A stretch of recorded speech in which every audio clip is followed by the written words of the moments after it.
You'd never guess how far someone would go for love, pride, and second chances. But this story is full of surprises.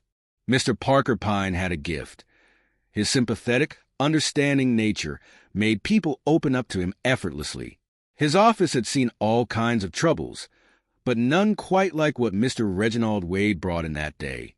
Reginald was a tall, athletic man, with kind blue eyes and a sun-kissed complexion. Yet, for all his outward confidence, his emotions were a mess. Sitting nervously, pulling at his small mustache, he stammered, "Saw your ad. Thought I'd give it a shot. Things are bad. Don't know what to do." Parker Pyne nodded, understanding the situation without a word. "You're here because things are falling apart, and you're desperate for a solution." Reginald sighed deeply. "Exactly. My wife wants a divorce. Says she's in love with another man. And I still love her. But what can I do if she's made up her mind?" This, Mr. Pyne thought, was a man who had given up on himself. "Here's where I step in." Parker Pyne smiled, leaning forward. "You came to the right place. I specialize in human troubles. And let me tell you, Mr. Wade, your situation is not as hopeless as it seems." Reginald was skeptical. "I don't know. She's clever, into art, music, all the intellectual stuff. Me, I'm a sports guy. Golf, tennis. We've got nothing in common anymore." "Ah, but here's the mistake you've been making," Mr. Pyne said. "You've apologized for being who you are. That's the problem. You should have celebrated your strengths instead of letting her think you were dull." Reginald's eyes widened. "But it's too late now, isn't it?" "Not at all. We'll make her see you differently. I'll arrange everything." He leaned back, smiling knowingly. "But it'll cost you. The game plan." Soon, Reginald found himself hosting a charming young woman named Melina Desera. Handpicked by Parker Pyne's team, Melina was tasked with one job: make Reginald's wife, Iris, jealous. Iris, a graceful woman with impeccable style, noticed the change immediately.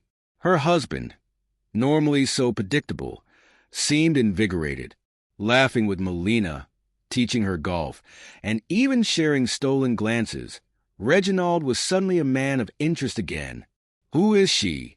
Iris asked her friend, Mrs. Massington, trying to sound casual, but her eyes betrayed her unease. "Whoever she is, she's gorgeous." "And very interested in Reggie," Mrs. Massington replied slyly. Iris waved it off, but she couldn't shake the nagging feeling. Was it possible she'd underestimated her husband? The turning point.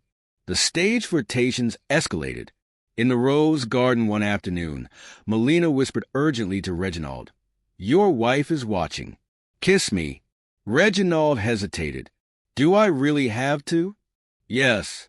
Do it now." Awkwardly, he leaned in. It wasn't exactly romantic, but Iris saw enough. That evening, she confronted him, her voice trembling with a mix of anger and hurt. "Who is she, Reggie? What's going on?"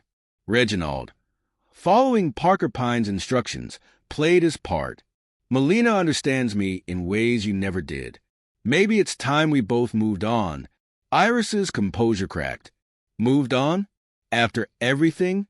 I won't let you throw away our marriage for some fling."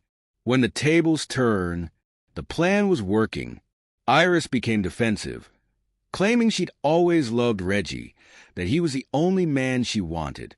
She even called off her affair with Sinclair Jordan, the long-haired intellectual who had once seemed so appealing. But just as Parker Pyne declared victory, an unexpected twist threatened to undo everything.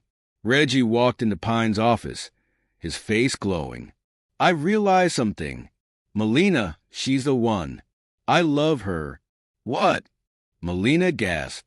No. This wasn't part of the deal." Reggie grabbed her hands. "But it's real for me. Say you'll marry me once the divorce is through." Before Melina could respond, the office door burst open and Iris stormed in. "Reggie, you can't mean this. We can fix things. I'll learn golf, anything." Just come back to me. The room fell silent, the chaos of emotions too overwhelming to process. The inevitable outcome. Melina, caught in the middle, shook her head. I never wanted this. I don't love you, Reggie. This was all just. She trailed off, looking helplessly at Parker Pyne. Reggie, heartbroken, left the office, vowing to return. Iris followed, pleading with him to give their marriage another chance. When the dust settled, Parker Pyne sighed. Sometimes, emotions don't follow a script. He marked the case file. Failure due to natural causes. But perhaps, for Reginald and Iris, it was a chance to start fresh, no longer taking each other for granted.